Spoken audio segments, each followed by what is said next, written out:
Seri Pelangi di Langit Singosari. Bara di Atas Singgasana. Audiobook, novel silat. Cerita, Esa Mintarja. Bab 50. Dalam pada itu Mahisa Agni sendiri duduk dengan tegangnya menyaksikan pertandingan itu. Karena itu ia sama sekali tidak menyadari bahwa Sri Rajasa sedang memandanginya dan bahkan berkata di dalam hatinya, bahwa Mahisa Agni akan mendapat tugas yang sangat berat. Membinasakan kesatria putih tanpa diketahui oleh orang lain, agar tidak menimbulkan kesan bahwa Singasari telah berkhianat terhadap kesatria yang selama ini telah mengabdi kepada rakyat tanpa pamrih. Demikianlah pertandingan di arena itu berlangsung terus. Tetapi agaknya Tohjaya sudah menjadi semakin letih. Serangan-serangannya sama sekali sudah tidak mapan lagi. Bahkan sekali dua kali apabila kesatria putih berhasil menghindar, maka ayunan tongkatnya hampir-hampir saja menyeretnya jatuh dari atas punggung kuda. Dalam pada itu kesatria putih nampaknya masih segar, sesegar ketika ia datang. Dengan sentuhan kecil, Tohjaya pasti sudah akan terlempar dari kudanya. Namun ternyata kesatria putih tidak melakukannya. Seperti pada saat Tohjaya bertanding melawan anak muda yang terakhir. Kesatria putih banyak memberi kesempatan kepada lawannya untuk bertahan duduk di atas punggung kudanya. Demikianlah sebenarnya tampak oleh mereka yang berdiri di sekitar arena, apalagi bagi yang duduk di atas panggung kehormatan, bahwa Tohjaya sudah kehilangan kemampuan karena kelelahan meskipun ia masih tetap duduk di atas punggung kuda. Ternyata bahwa kesatria putih tidak berhasrat sama sekali menjatuhkannya dari atas punggung kuda itu. Bagi orang-orang yang berada di panggung kehormatan, tampak jelas bagaimana kesatria putih masih berpura-pura menyerang Tohjaya. Namun serangan-serangan itu sama sekali bukan serangan sebenarnya yang dapat menjatuhkannya. Sri Rajasa tidak mengerti apa sebabnya kesatria putih berbuat demikian. Tohjaya pun tidak mengerti kenapa kesatria putih itu tidak menyentuh saja tubuhnya dan ia akan segera terpelanting jatuh. Adalah di luar dugaan, ketika kesatria putih itu kemudian mendekati senapati yang menjadi saksi utama di dalam pertandingan itu sambil berkata, "Apakah ketentuan dari pertandingan ini, jika tidak seorang pun terjatuh dari kudanya, dapat dianggap bahwa pertandingan ini berakhir tanpa ada yang menang dan kalah?" Senapati itu mengerutkan keningnya. Ia sama sekali tidak membuat ketentuan itu. Pertandingan akan berlangsung terus, sehingga salah seorang dapat dikalahkan. Bahkan meskipun tidak dengan sengaja, ada juga salah seorang peserta yang jatuh dan pingsan. Bagaimana? Kesatria putih mendesak. Sebelum ia menjawab, Tohjayalah yang menyahut.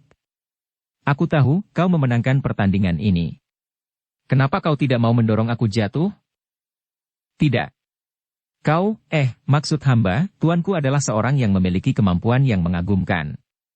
Tuanku bukan seorang yang dengan mudah dapat dikalahkan. Dan hamba kira, hamba tidak akan dapat menjatuhkan tuanku, meskipun tampaknya tuanku sudah lelah. Hamba pun sadar, bahwa hal ini juga disebabkan bahwa tuanku sudah bertempur 2 kali berturut-turut. Jangan mengigau, ayo, selesaikan tugasmu, kau akan dielu-elukan oleh rakyat Singasari sebagai pahlawan terbesar melampaui kebesaranku." Kesatria putih tidak menyahut. Namun tiba-tiba saja ia mengangkat wajahnya memandang Sri Rajasa yang kemudian berdiri di panggung kehormatan. "Tohjaya, kau harus mengakui kelebihan kesatria putih kali ini, meskipun kau dapat bertahan sampai saat terakhir. Kau sudah bertempur 2 kali melawan orang-orang terkuat di Singasari. Namun itu bukan alasan yang dapat kau pergunakan untuk membela diri. Sudahlah, turunlah dari kudamu sebagai pertanda kemenangan lawanmu." Tohjaya memandang Sri Rajasa dengan tegangnya. Tetapi ia pun kemudian turun dari kudanya di depan panggung kehormatan. Dengan tergesa-gesa ia pun naik ke atas panggung itu, lalu bersimpuh di hadapan Sri Rajasa sambil berkata, "Ampun Ayahanda, hamba tidak dapat mempertahankan kebesaran nama Ayahanda di arena ini karena kehadiran kesatria putih. Kau sudah berbuat sebaiknya. Marilah sekarang kita menuntut janji kesatria putih. Jika ia memenangkan pertandingan ini, ia akan membuka kerudung putihnya di hadapan kita di sini, sehingga rakyat Singasari akan mengenalnya, siapakah sebenarnya pahlawan yang besar ini, yang selama ini sudah menyelamatkan puluhan, bahkan ratusan rakyat yang mengalami bencana." Tohjaya mengangkat wajahnya. Kini ia memandang kesatria putih yang masih duduk di atas punggung kudanya dengan tongkat panjang di tangan kanannya. "Kesatria putih," panggil Sri Rajasa. Kemarilah. Kesatria putih tampak ragu-ragu sejenak. Buat apa Kakanda memanggil setan itu, desis Ken Umang. Biarlah ia segera pergi. Ia sudah melepaskan harapan Tohjaya untuk menjadi anak muda terkuat di seluruh negeri. Ketika Sri Rajasa berpaling, dilihatnya wajah Ken Umang yang merah padam. Setitik air matanya mengambang di sudut matanya yang basah itu. Aku memerlukannya. Aku ingin tahu, apakah kesatria putih memenuhi ketentuan yang ada di dalam pertandingan ini. Jika tidak, ia sudah menipu kita semua, dan hukumannya adalah hukuman pancung di sini juga. Ken Umang tidak menjawab lagi. Kini dilihatnya kesatria putih yang masih duduk di atas punggung kudanya perlahan-lahan mendekati panggung kehormatan. Mendekatlah, berkata Sri Rajasa. Aku ingin melihat, apakah kau masih berhak ikut di dalam pertandingan ini. Kesatria putih itu menjadi termangu-mangu sejenak. Dipandanginya Sri Rajasa yang berdiri di atas panggung kehormatan. Kemudian Senapati yang menjadi saksi utama dari pertandingan terbuka itu, serta beberapa orang senapati dan prajurit yang berada di sekitar arena. Mendekatlah, panggil Sri Rajasa sekali lagi. Bukalah kerudung wajahmu seperti yang kau janjikan. Ken Umang yang kehilangan harapan atas putranya untuk mendapat gelar pahlawan terbesar itu mulai terisak. Dengan tangannya ia mengusap air mata yang jatuh satu-satu di pangkuannya. Air mata yang mencerminkan betapa tamaknya hati perempuan itu. Sedang di sebelah lain, mata Ken Dedes pun berlinang-linang pula. Ia mulai membayangkan wajah Anusapati yang seakan-akan semakin lama semakin tersisih. Di dalam kesempatan serupa ini, Anusapati sama sekali tidak terucapkan. Hampir saja Tohjaya berhasil merebut hati rakyat Singasari. Jika Tohjaya memenangkan pertandingan terakhir, maka sempurnalah permainan Sri Rajasa. Lamat-lamat terbayang kembali bagaimana Tunggul Ametung tersingkir dari kedudukannya. Bagaimanapun juga akhirnya Ken Dedes pun mengerti bahwa sebenarnya Ken Arok saat itu telah berhasil melakukan peranannya dengan baik sekali. Hanya karena hatinya yang disaput oleh gejolak naluri seorang perempuan, serta kemudian diikuti oleh kenyataan bahwa Ken Arok berhasil memerintah Singasari lebih baik dari Tunggul Ametung, Ken Dedes tidak pernah mempersoalkan kematian Tunggul Ametung. Tetapi kini, dengan cara yang selembut itu pula Sri Rajasa berusaha menyingkirkan keturunan Tunggul Ametung, meskipun anak itu sendiri sama sekali tidak mengetahuinya. Seperti Ken Umang, Ken Dedes pun mengusap air matanya. Tetapi seakan-akan cahaya yang terpantul dari butiran-butiran air mata dari kedua istri Sri Rajasa itu berwarna lain. Demikianlah kuda kesatria putih kini sudah berdiri di depan panggung kehormatan. Perlahan-lahan kesatria putih itu pun meloncat turun dari kudanya. Katanya kemudian, "Ampun tuanku Sri Rajasa Batara Sang Amurwa Bumi. Apakah tuanku benar-benar berkeinginan melihat wajah hamba yang jelek ini? Aku tidak peduli. Namun aku ingin mengetahui, apakah kau masih pantas untuk ikut bermain-main bersama anak-anak di arena ini?" Kesatria putih membungkukkan badannya dalam-dalam. Tetapi ia tidak segera membuka kerudung putihnya. Perlahan-lahan ia mendekati tangga panggung kehormatan itu. Dan tanpa diduga-duga oleh siapapun ia mulai naik setapak demi setapak. Langkahnya ternyata telah mempesona setiap orang. Mereka bagaikan membeku melihat kesatria putih naik ke atas panggung.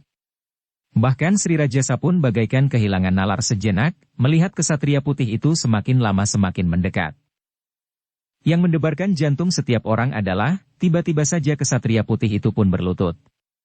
Tidak di hadapan Sri Rajasa tetapi yang mula-mula adalah di hadapan Permaisuri.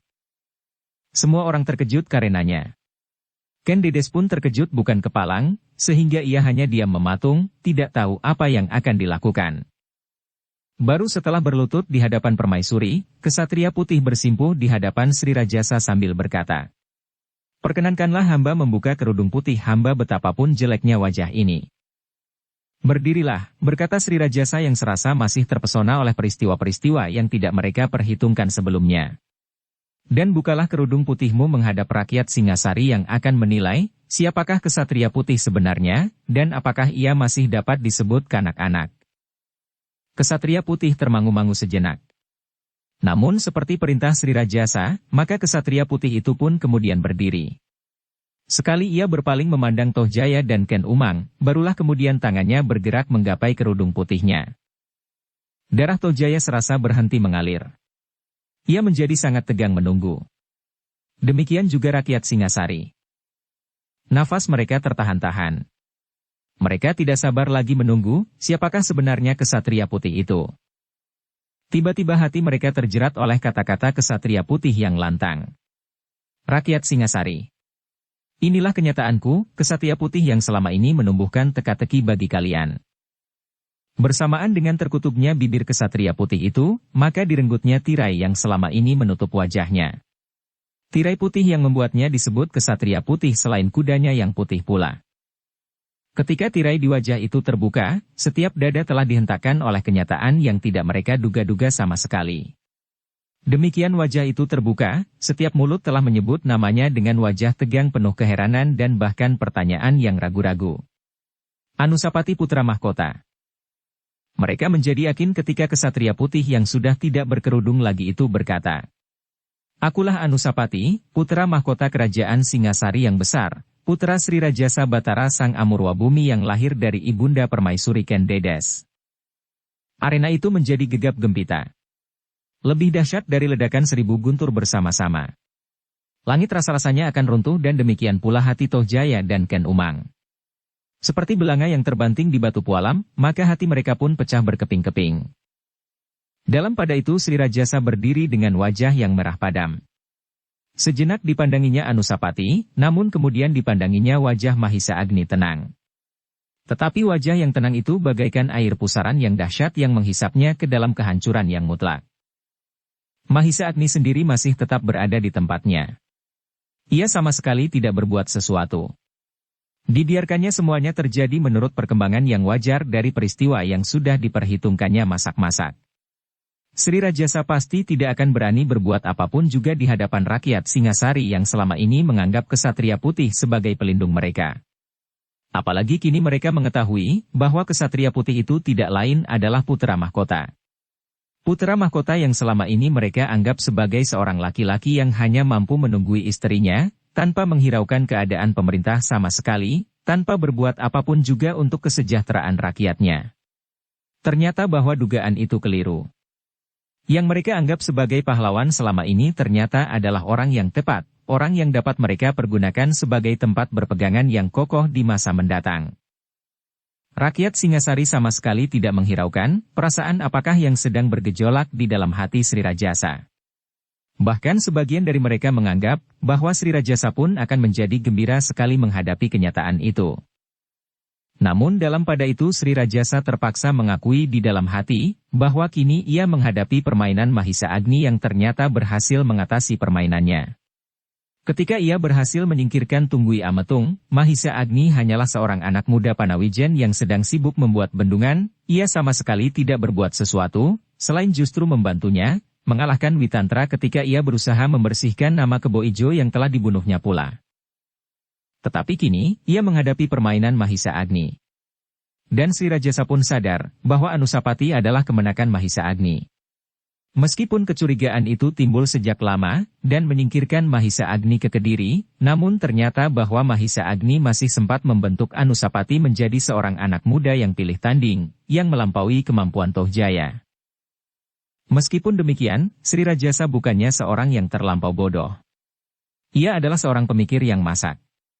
Yang mampu menyingkirkan Tunggul Ametung dan sekaligus memperistrikan Dedes. Kemudian menggunakan gejolak perasaan orang-orang Kediri sendiri untuk menjatuhkan Maharaja Kediri yang termasyur. Karena itu, setelah ia berhasil menguasai gejolak perasaannya, maka tiba-tiba Sri Rajasa itu pun melangkah maju mendekati Anusapati. Sambil menepuk bahunya ia berkata kepada rakyat Kediri. "Rakyatku yang baik. Sekarang kalian sudah melihat kenyataan ini. Yang kalian elu-elukan sebagai pahlawan dan kalian sebut kesatria putih itu adalah seorang yang memang seharusnya menjadi seorang pahlawan. Ia adalah putra mahkota. Itulah sebabnya aku ikut berbangga, bahwa pilihanku tidak salah. Anak sulungku, yang selama ini aku bentuk untuk menjadi seorang pahlawan di masa datang, telah menunjukkan kemampuannya. Selama ini aku simpan ia di dalam istana dalam penempaan yang tidak mengenal jemu bersama Tohjaya. Dan harapanku atas keduanya ternyata tidak sia-sia. Tohjaya telah mencoba berbuat sejauh dapat dilakukan, sedang Anusapati telah menunjukkan baktinya pula kepada rakyat Singasari dengan caranya, karena ia tidak mau menyanjung diri.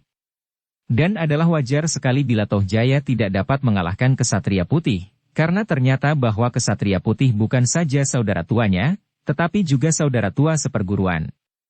Kini terimalah kedua putraku di tengah-tengah kalian.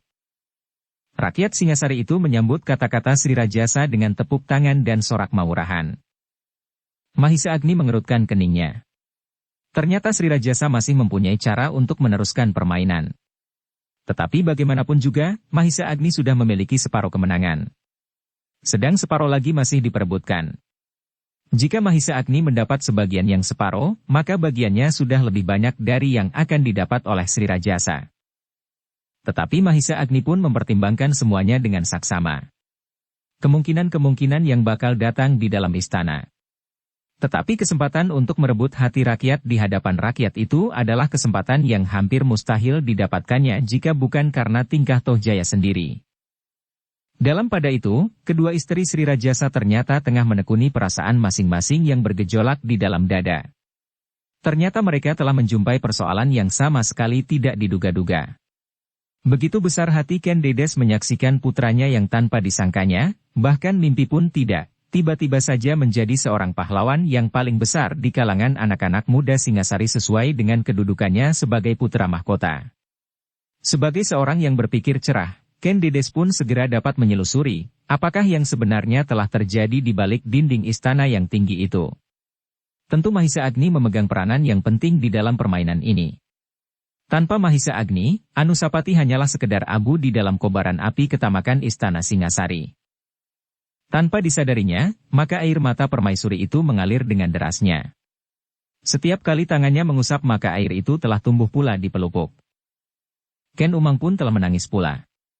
Betapa ia mencoba bertahan menghadapi kenyataan. Betapa ia mencoba menghibur diri dengan keterangan Sri Rajasa. Namun ternyata bahwa dendam telah menyala tanpa terkendali di dalam hati. Kekalahan Tohjaya dari Anusapati, dan kenyataan bahwa pahlawan besar yang selama ini dielu-elukan rakyat Singasari melampaui putranya, dan yang mereka sebut Kesatria Putih itu adalah Anusapati. Kenapa ia tidak dibunuh saja, geram Ken Umang di dalam hatinya, sedang Tohjaya berkata di dalam hati pula. Pantas Mahisa Agni dan Anusapati begitu mudahnya menyingkirkan Kesatria Putih seperti yang dikatakan ayahanda itu. Tetapi sekarang tidak mudah bagi siapapun juga untuk menyingkirkan Kesatria Putih yang ternyata adalah Anusapati.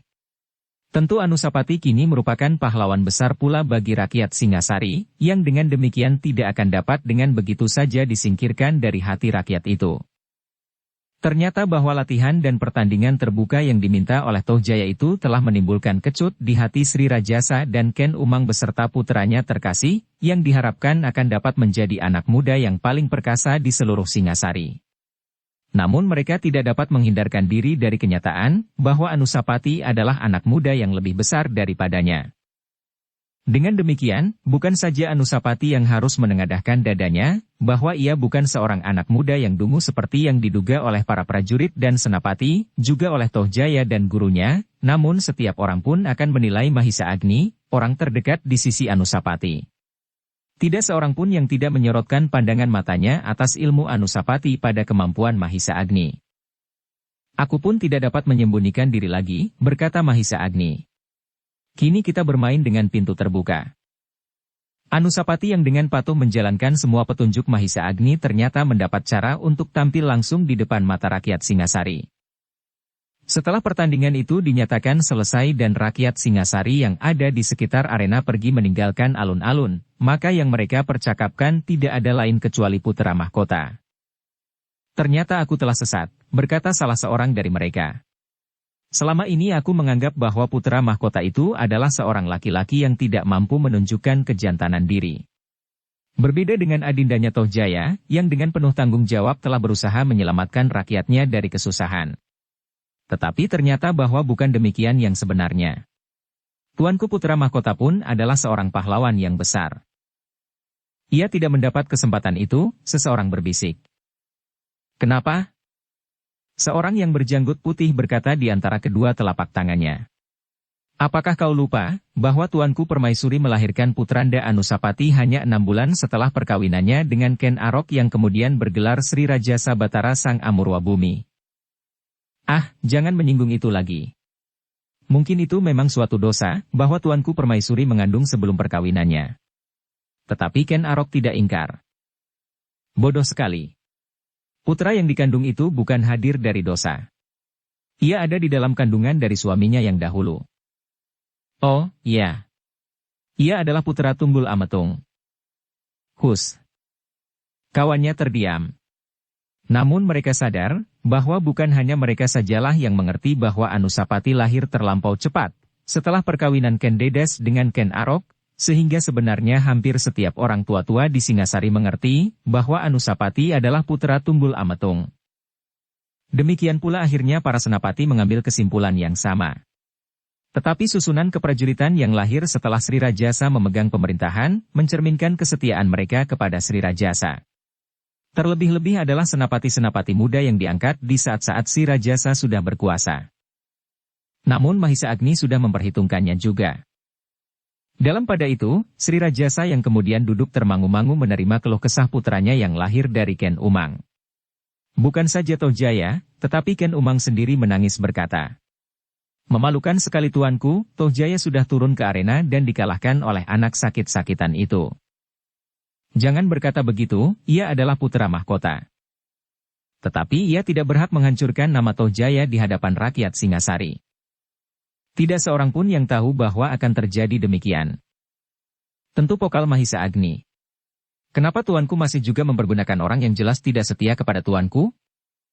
Tidak mudah untuk menuduh demikian, Mahisa Agni lah yang datang bersama aku ke Kediri dan menundukkan Gubar Baleman. Tidak ada seorang pun yang dapat melakukan hal itu. Tentu tuanku sendiri dapat melakukannya. Aku tidak yakin, setelah aku memeras tenaga melawan Maharaja dari Kediri itu, sahut Sri Rajasa.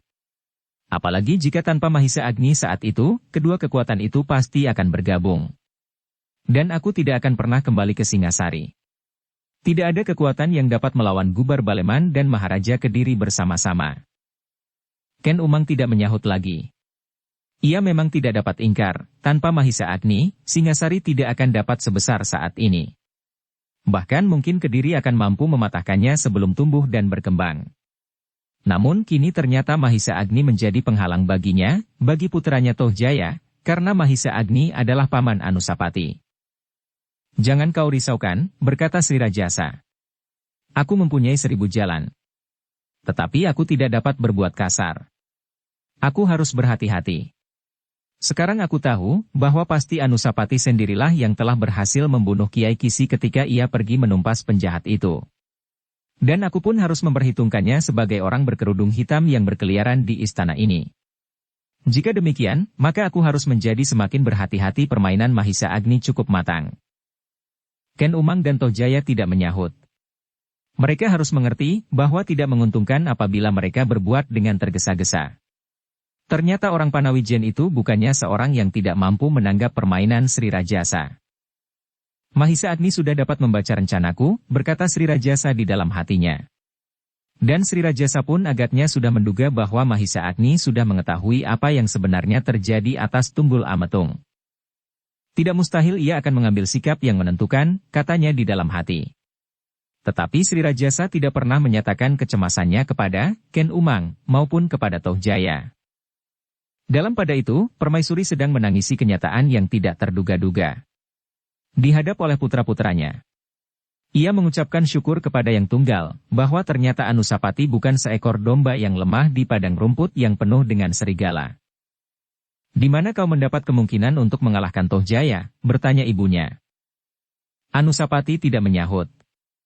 Ia hanya menundukkan kepalanya saja di samping istri dan anaknya yang mulai nakal. Aku benar-benar iri hati Kanda, berkata Mahisa Wongateleng. Kanda tentu tidak berkeberatan mengajari aku. Anusapati tersenyum. Jawabnya. Tentu. Tetapi kau akan banyak kehilangan waktu. Kenapa? Lebih baik terlambat daripada tidak sama sekali. Baiklah, pada saatnya, kau dapat saja belajar ilmu tata bela diri. Mungkin bersama dengan anak-anak kita.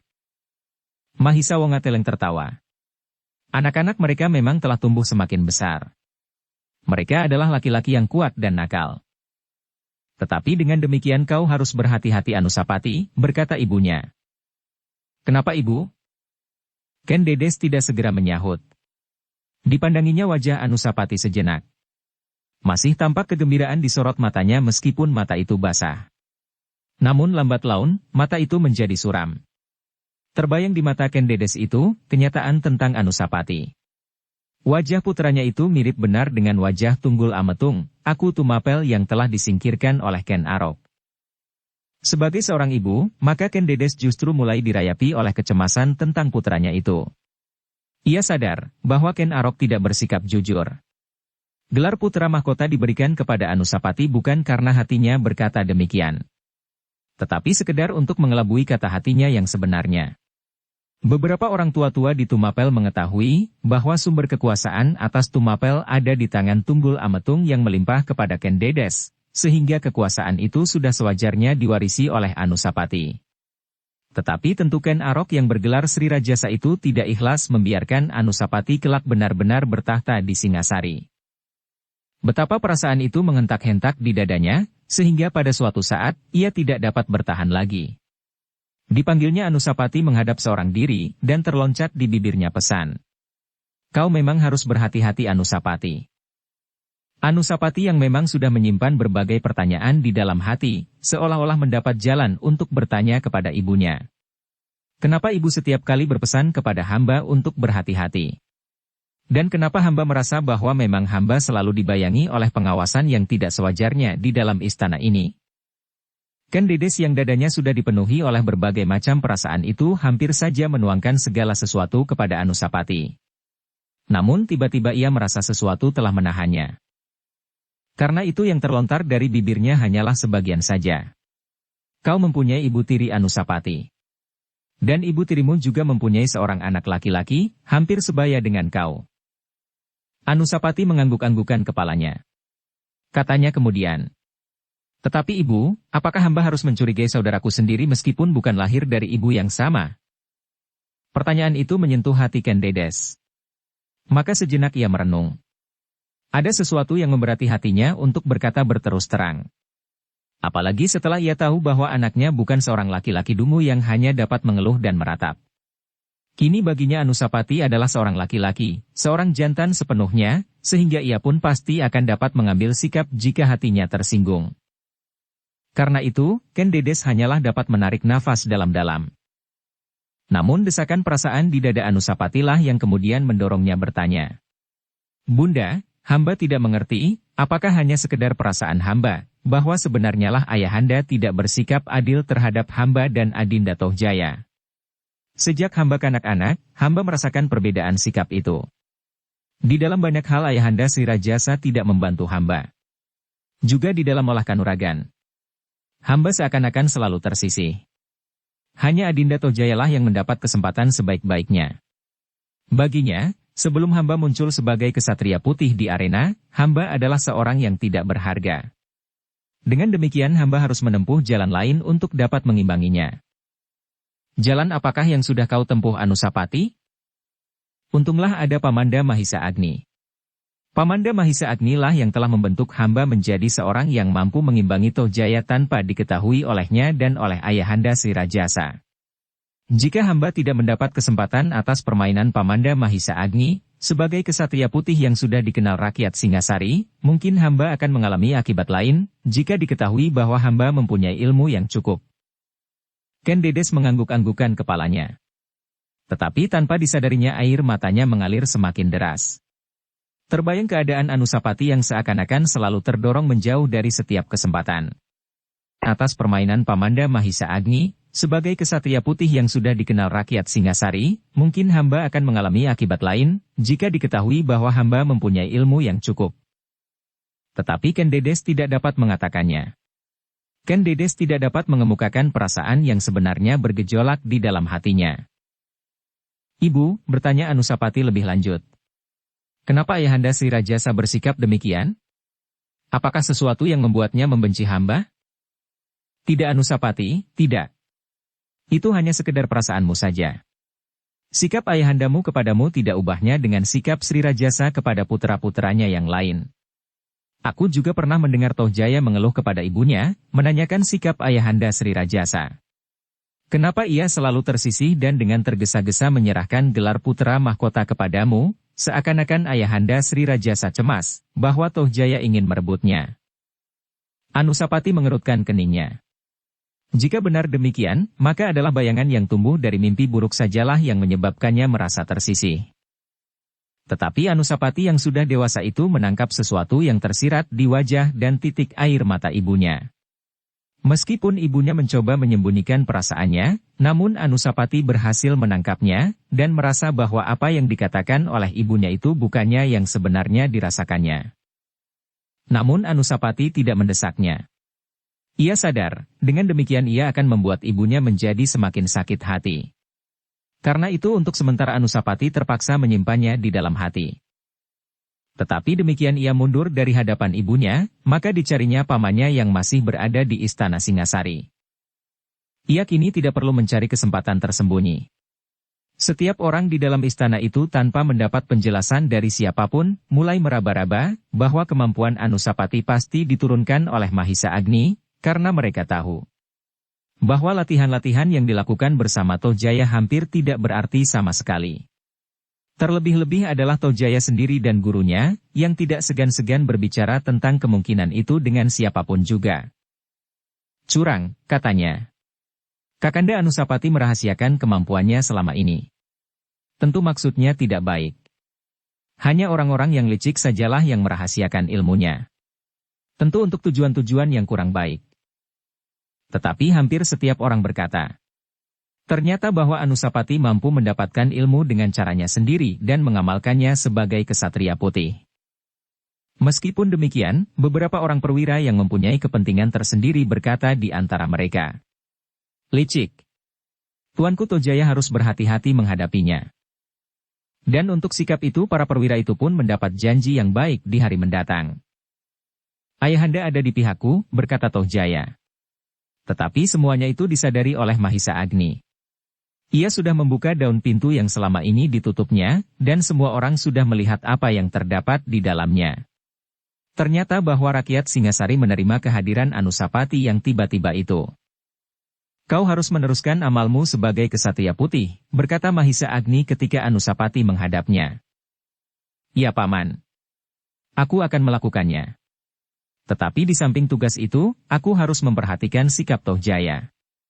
Aku yakin bahwa ada sesuatu yang tidak wajar pada ayahanda.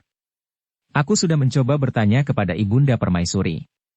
Tetapi setiap kali Ibunda Kendedes hanya menangis. Dan aku pun yakin, ada sesuatu yang disembunyikan. Agaknya Ibunda berusaha melindungi pula sikap ayahanda. Jangan salah mengerti Anusapati, berkata Mahisa Agni. Bukan maksud ibundamu melindungi sikap yang tidak wajar dari ayahandamu Sri Rajasa. Tetapi sebagai seorang ibu ia harus bijaksana. Ibundamu memang tidak boleh membakar perasaanmu. Dan kau pun harus menyadari, jangan memaksa ibumu mengatakan sesuatu, agar hatinya tidak semakin sakit. Anusapati menundukkan kepalanya. Namun perlahan-lahan ia berkata, kenapa Ibunda Permaisuri masih harus menyimpan perasaannya itu? Hampir setiap orang di dalam istana ini mengetahui bahwa sikap ayahanda tidak adil, bukan saja terhadap putra-putranya, tetapi juga terhadap ibunda berdua. Ayahanda Sri Rajasa lebih mementingkan Ibunda Ken Umang. Mungkin Ibunda Ken Umang adalah seseorang yang lebih terbuka dari Ibunda Ken Dedes yang lebih dalam menyimpan perasaannya. Sudahlah Anusapati, potong Mahisa Agni. Tidak baik bagimu untuk selalu menyesali diri. Kau sudah mendapat kesempatan. Pergunakan sebaik-baiknya. Bentuklah hari depanmu sendiri tanpa menggantungkannya kepada orang lain, meskipun kepada ayahanda Sri Rajasa sendiri. Anusapati mengangguk-anggukan kepalanya. Baiklah Paman. Demikianlah maka Anusapati pun mulai keluar lagi dari istana di malam hari dengan kuda putihnya. Tetapi ia masih merasa perlu menyembunyikan wajahnya meskipun kadang-kadang dibukanya.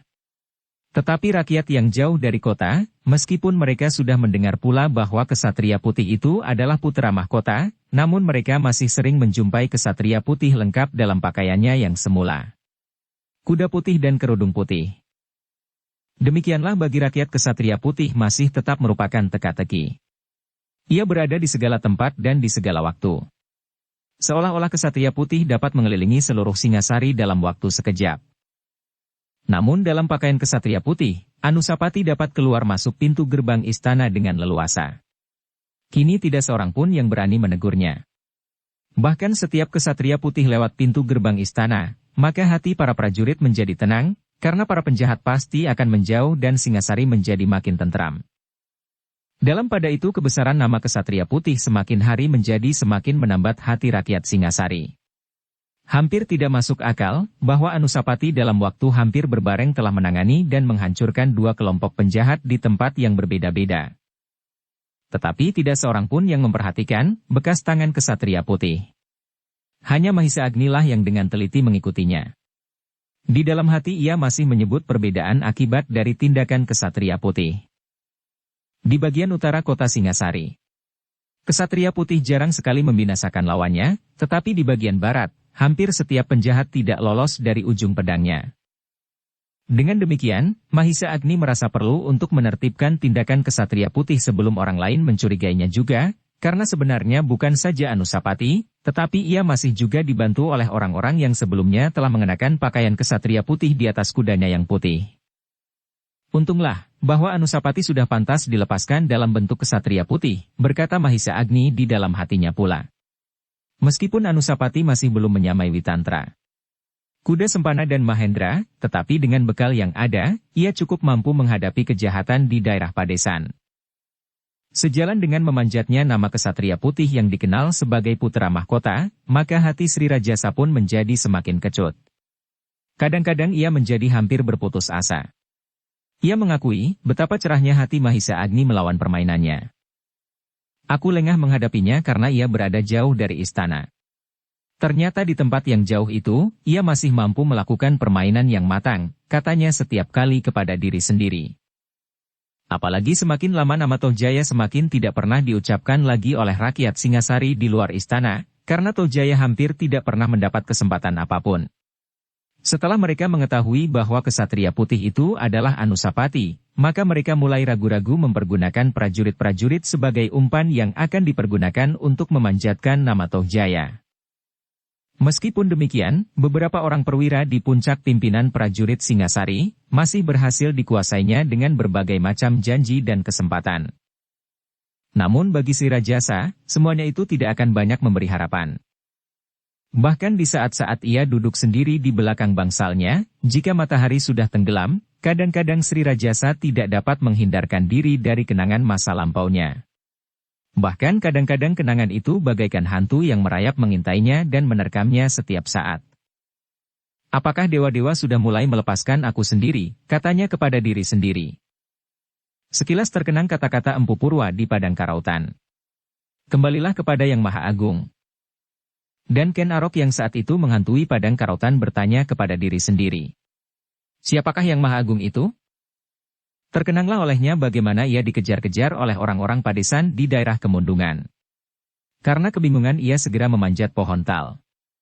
Tetapi orang-orang itu berusaha menebang pohon tal tempat ia memanjat. Di saat yang gawat itulah ia mendengar suara di angkasa. Ambil daun tal, pakailah sebagai sayapmu kiri dan kanan. Dan Ken Arok selamatlah menyeberangi sungai dengan sayap daun tal. Itu adalah suara Yang Maha Agung, desisnya. Saat itu, ia ternyata dekat sekali dengan Yang Maha Agung. Beberapa kali ia menjumpai keajaiban yang tidak dimengertinya sendiri, sehingga sampai saat ini ia masih bertanya. Ilmu apakah yang sebenarnya aku miliki sekarang, sehingga aku dapat mengalahkan Maharaja di Kediri? Tetapi apakah kini Yang Maha Agung itu masih dekat dengan aku? Pertanyaan itu mulai mengganggunya. Bahkan kadang-kadang di dalam kegelapan, Sri Rajasa melihat bayangan seseorang yang duduk bersimpuh sambil memegang dadanya yang terluka. Namun kadang-kadang bayangan itu mengangkat tangannya yang menuding wajahnya. Kau membunuh aku, Ken Arok. Tidak, tidak. Ken Arok yang bergelar Sri Rajasa itu berdesis sambil menutup wajahnya. Bayangan itu adalah bayangan Empu Gandring yang telah dibunuhnya dengan keris yang dibuat oleh Empu Gandring itu sendiri. Ketika bayangan itu lenyap, hadirlah bayangan yang lain, seorang anak muda yang berwajah riang. Tetapi wajah itu rasa-rasanya bagaikan menyala. Kau memperdaya aku, Ken Arok. Aku tidak pernah bersalah. Aku tidak pernah membunuh aku Tunggul Ametung. Dan ketika bayangan yang kemudian hadir, hatinya menjadi semakin kecut. Dilihatnya aku Tunggul Ametung datang sambil menggeram. Akan datang saatnya aku menuntut balas Ken Arok. Ken Arok yang bergelar Sri Rajasa itu menjadi semakin kecut. Bayangan Tunggul Ametung itu semakin lama menjadi semakin jelas. Bukan wajah Tunggul Ametung, tetapi wajah itu adalah wajah Anusapati. Wajah kesatria putih yang lahir dari Ken Dedes oleh tetesan darah aku yang telah dibunuhnya itu. Terasa kengerian yang sangat mencekam hati si Rajasa. Wajah demi wajah dari orang yang telah dibunuhnya silih berganti membayanginya, bercampur baur dengan wajah Anusapati, bahkan kemudian wajah Mahisa Agni. Mahisa Agni, tiba-tiba si Rajasa menggeram. Bagi Sri Rajasa ternyata Mahisa Agni lah kini orang yang paling berbahaya. Tanpa Mahisa Agni, Anusapati sama sekali tidak berarti baginya. Tetapi Sri Rajasa untuk sementara tidak akan dapat berbuat banyak terhadap Mahisa Agni, meskipun Sri Rajasa yakin bahwa Mahisa Agni tidak akan berhenti sampai sekian. Kemenangan yang pernah dicapainya akan mendorongnya untuk berbuat lebih banyak lagi. Bagi Mahisa Agni perjuangan itu pasti dianggapnya sebagai kewajiban. Ia telah kehilangan pamannya, Empu Gandring, suami Ken Dedes, dan bahkan terjerumus ke dalam perang tanding melawan Witantra untuk menetapkan kekalahan Kebo Ijo. Mahisa Agni pasti sudah menemukan kebenaran dari segala peristiwa yang terjadi, berkata Sri Rajasa kepada diri sendiri. Dan tiba-tiba saja Sri Rajasa pun teringat pula kepada Witantra dan saudara seperguruannya, Mahendra. Ingatan yang tumbuh di hati Sri Rajasa itu membuatnya semakin gelisah. Terapi ia sudah melangkah. Tingkat demi tingkat dari suatu perjuangan yang berat sudah dilaluinya. Kini ia sudah sampai pada titik perjuangan yang terakhir, mewariskan kekuasaan yang dibangunnya selama ini kepada keturunannya, bukan keturunannya Tunggul Ametung. Meskipun ada juga putra-putranya yang lahir dari Ken Dedes, tapi Sri Rajasa menganggapnya bahwa Ken Dedes pernah melahirkan anak Tunggul Ametung. Tapi kegagalannya menampilkan Tohjaya menjadi pahlawan terbesar di antara putra-putranya membuatnya kehilangan arah. Semua rencananya pecah bersama dengan kekalahan Tohjaya di arena melawan kesatria putih yang ternyata adalah Anusapati. Aku harus mulai dari permulaan lagi, berkata Sri Rajasa di dalam hatinya. Tapi ia belum tahu apa yang sebaiknya dilakukan. Namun yang terlintas di dalam angan-angannya, Mahisa Agni harus segera kembali ke Kediri sehingga kesempatannya bertemu dan berbincang dengan Anusapati menjadi sangat terbatas. Demikianlah maka di hari berikutnya jatuhlah perintah bahwa Mahisa Agni harus segera meninggalkan Istana Singasari. Mahisa Agni pun sebenarnya telah menduga bahwa ia harus segera meninggalkan Singasari untuk dijauhkan dari putra mahkota. Tetapi jalan sudah terbuka meskipun justru bahaya menjadi semakin besar bagi Anusapati. Namun bertindak sesuatu atas Anusapati yang dikenal oleh rakyat Singasari sebagai kesatria putih memerlukan pertanggungan yang besar. Meskipun demikian Mahisa Agni tidak boleh lengah sebelum ia berangkat meninggalkan istana ia banyak sekali memberikan pesan kepada Anusapati. Tetapi satu hal yang tidak dikatakannya, bahwa Anusapati sebenarnya bukan putra Sri Rajasa. Paman. Anusapati mendesak. Apakah sebabnya, aku harus menempuh jalan yang aneh untuk mendapatkan tempat di hati rakyat Singasari? Dan kenapa aku rasa-rasanya menjadi semakin jauh dari ayahanda Sri Rajasa? Tidak ada persoalan apapun yang dapat menjadi alasan itu Anusapati, berkata Mahisa Agni. Jika sekarang kau menghadapi kenyataan itu, barangkali, karena ibumu seorang yang lebih banyak menyimpan perasaan. Seorang yang tidak ingin melontarkan diri ke atas awang-awang, melampaui dan bahkan jika perlu beralaskan orang lain. Tetapi sifat-sifat Ken Umang memang tidak terpuji. Itulah agaknya yang menyebabkan ada perbedaan antara kau dan Tohjaya di hadapan Sri Rajasa. Tetapi percayalah bahwa hal itu tidak akan langgeng. Akhirnya akan tampak dan terbukti, mana yang baik dan mana yang tidak. Anusapati menarik nafas dalam-dalam. Jalanmu sudah terbuka. Teruskan amalmu sebagai kesatria putih. Kau harus lebih banyak keluar dari istana.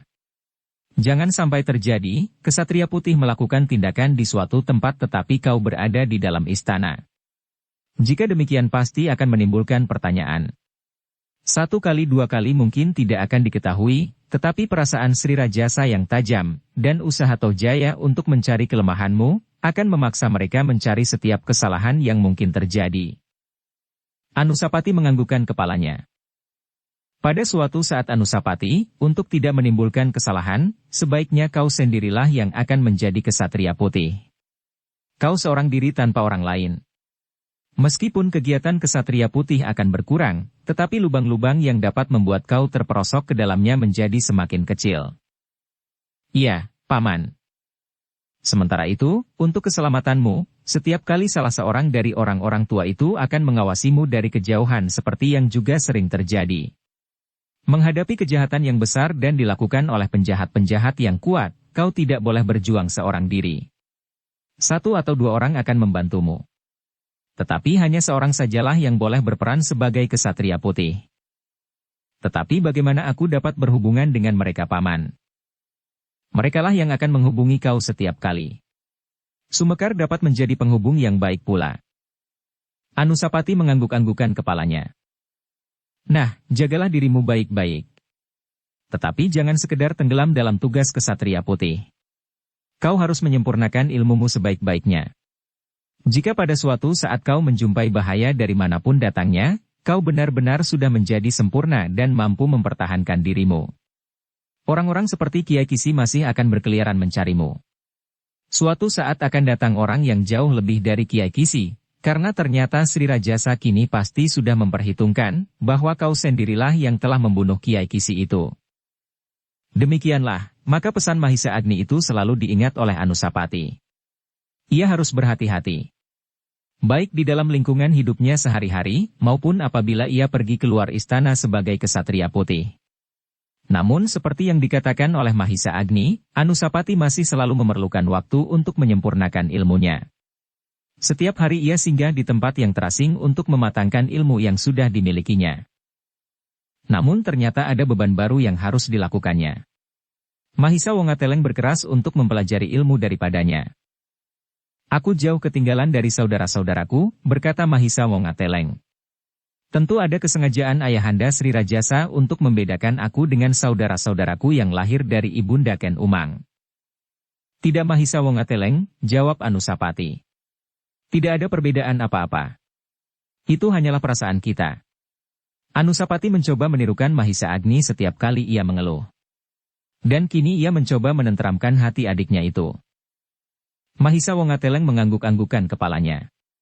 Meskipun Anusapati sendiri melihat kenyataan itu adalah tidak mustahil, terdorong oleh sikap Tohjaya maka adik-adiknya yang lahir dari Ken Umang telah membenci Mahisa Wongateleng karena ia adalah adik Anusapati. Kakanda Tohjaya juga mengajari adik-adiknya yang lahir dari Ibunda Ken Umang. Apa salahnya aku minta Kakanda Anusapati melatih aku? Baiklah, berkata Anusapati. Kita mencari tempat yang baik. Di pagi-pagi benar kita mulai berlatih sampai matahari terbit. Waktunya hanya pendek sekali, sahut Mahisa Wongateleng. Bagaimana kalau sampai matahari sepenggalah? Anusapati tersenyum. Katanya. Bukankah kau sudah mempunyai seorang guru yang mengajarimu bersama-sama dengan adinda yang lain? Tetapi tidak lagi bagiku setelah aku kawin. Seperti juga Kakanda Anusapati tidak mendapat kesempatan berguru lagi. Untunglah ada Pamanda Mahisa Agni. Jika aku tahu sebelumnya, aku pasti ikut berlatih pada Paman Mahisa Agni. Akulah yang barangkali bernasib jelek. Aku tidak mendapat perhatian dari Pamanda Mahisa Agni dan tidak terhitung oleh Ramanda Sri Rajasa. Jangan begitu. Tidak ada perbedaan. Baik pada Paman Mahisa Agni maupun pada Ayahanda Sri Rajasa. Entahlah, sahut Mahisa Wongateleng. Tetapi sekarang aku minta kepada Kakanda Anusapati, ajari aku meskipun terlambat. Aku menjadi semakin tua, dan anakku menjadi semakin besar. Anusapati tidak dapat menolak permintaan adiknya. Sebenarnya lah bahwa Mahisa Wongateleng belum menjadi tua. Ia masih sangat muda. Meskipun anaknya bertambah besar, tetapi saat perkawinannya lah yang terlampau maju. Anusapati tidak mengerti, kenapa Ayahanda Sri Rajasa berlaku demikian. Apakah tujuannya? Karena ternyata sikap Ayahanda Sri Rajasa pun jauh lebih baik pada Mahisa Wongateleng daripada kepada dirinya sendiri. Tidak seperti pada saat Anusapati mempelajari olah kanuragan dari pamannya, Mahisa Wongateleng tidak perlu bersembunyi-sembunyi. Ternyata ia berani menghadapi tantangan di sekitarnya. Dan ternyata tidak ada seorang pun yang berani merintanginya, apalagi gurunya adalah Ksatria Putih. Namun dalam pada itu, sebenarnya Tohjaya sama sekali masih belum mengakui kemenangan Anusapati daripadanya. Memang Anusapati dapat mengalahkannya dalam permainan sodoran di arena. Tetapi itu tidak berarti bahwa Anusapati dapat mengalahkannya apabila benar-benar mereka harus berperang tanding. Tetapi Tohjaya tidak berani mencobanya. Ia masih belum mengetahui dengan pasti kemampuan yang sebenarnya dimiliki oleh Anusapati. Tuanku, Guru Tohjaya yang siang dan malam memikirkan cara untuk melenyapkan Ksatria Putih, sejak ia masih belum mengenakan bentuknya itu, berkata kepada muridnya. Adalah suatu keharusan untuk melenyapkan Ksatria Putih. Aku rasa kita tidak akan dapat bertindak atasnya. Jika kita memberikan beban ini kepada salah seorang di antara kita, atau setidak-tidaknya orang yang ada di lingkungan kita, jika orang itu tidak berhasil, maka akan sangat berbahaya akibatnya bagi kita. Untunglah bahwa sampai saat ini, usaha kita belum dapat diketahuinya dengan pasti. Tohjaya mengangguk-anggukan kepalanya. Tetapi gurunya menjadi ragu-ragu sendiri. Terbayang di dalam angan-angannya, seseorang berkerudung hitam telah memancingnya dan melibatnya dalam perkelahian.